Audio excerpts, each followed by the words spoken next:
সকালবেলা ঘুম থেকে উঠিয়েও ফেসবুকের সব থেকে ভাইরাল টপিক হইল গিয়া রিভেঞ্জ অফ নেচার। সো 2 দিন বাদে বাদেই ফেসবুকও বাংলাদেশও একটা না একটা কিছু লইয়া ভাইরাল হয়। সো বর্তমানে সব থেকে viral topic revenge of nature. এটা হইল গিয়া একজন ব্র্যান্ড প্রমোটার বারিশ হক, আর আরেকজন হইল গিয়া মেকআপ আর্টিস্ট। সো তার লিওনা চৌধুরী, লিওন সামথিং নাম, যাই হোক, মানে কিছু হওয়ার নাই। আগে যখন আমরা ঝগড়া হইতো ওর সাথে, আমরা না নিকিতা করতাম, সামনাসামনি ঝগড়া করতাম।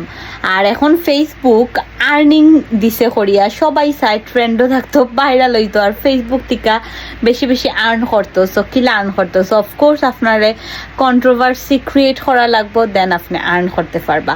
সো ঝগড়াটা আসলে ফেসবুকে করলেই আমার কাছে মনে হয় যে সবাই খুব বেশি লাভবান হইব। যারা ঝগড়া করবো তারাও লাভবান, আর যারা এই টপিক লইয়া কন্টেন্ট ক্রিয়েট করবো তারাও লাভবান। যাই হোক, রিভেঞ্জ অফ নেচার আসলে আমি খের পক্ষ লইয়াও মাত্রাম না, কারণ আমি আসলে মূল ঘটনা জানিও না, কারণ আমি ওই জায়গাতে উপস্থিত আসলাম না। আমি বাংলাদেশ থেকে বহুত দূরে থাকি। তো যাই হোক, মানে ফেসবুকও ঢুকা যান না এই টপিক লইয়া। সো আপনারা যারা যারা জানোই যে রিভেঞ্জ অফ নেচার কিতাব বা রিভেঞ্জ অফ নেচারের কাহিনী, মূল কাহিনীটা কিতাব বা মোরাল অফ দ্য স্টোরি কিতা, অফকোর্স কিন্তু কমেন্ট বক্সে কমেন্ট করে জানাইবা। আর আপনারা খার সাপোর্টার, বারিশ হকের সাপোর্টার না কিতা লিওনা চৌধুরী না রহমান সরি।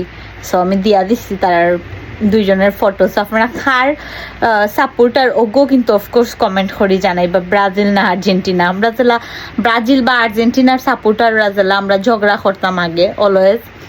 সো এখন হইল গিয়া তারা দুজনের মাঝে কোনজনের সাপোর্টার আপনারা অফকোর্স কিন্তু কমেন্ট বক্সে কমেন্ট করে জানাইবা।